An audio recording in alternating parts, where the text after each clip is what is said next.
What is the link between education and righteousness by faith? Were you here the first night?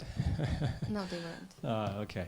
I talked about this the first night, but I'll summarize it. Rezumat. In 1863, we were formed as a church. God gave us the message at the same time of health. This was to prepare the mind for later messages. In 1872, we received our first message on true education. Yeah. And then further messages continued to be given. And this message on true education was Yeah. to pave the way for the message of righteousness by faith in 1888. And this was for two reasons. Number one, it was to help train an army to finish the work because Jesus wanted to come shortly after 1888. It was also to prepare the character of God's people to receive the message. Because as I talked about yesterday morning in the devotional, there are two systems of education with two different purposes. One has the purpose of teaching us through the reliance on intellect to depend on ourselves. The other has the purpose of teaching us through faith to rely on God. We either learn to rely on ourselves Una ne cere să ne bazăm pe noi înșine or we learn to rely on God. It is the core of true education because we're told that true education is redemption.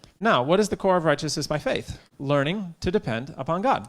He is the one who helps us obey. This is righteousness by faith. We can't do it ourselves. We rely on God. So true education was to prepare us to receive that message. There's many other connections. That's a really good question. You know, we actually see the same pattern in the history of Israel. The first test that they were given when they were taken out of Egypt, they went through the Red Sea, and they've entered the desert. What's the first problem they had?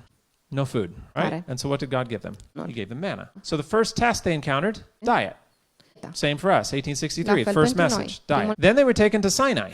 1 year they were taught of God. Zeu. What do we have there? For education. Then they went to the borders of the Promised Land. And there they would have needed to depend on God to overcome their enemies. What do we have there? Prihănirea Dependence prin on credință. God to overcome sin. And we could keep seeing that pattern in many other places. Okay, good questions. Yeah, back here.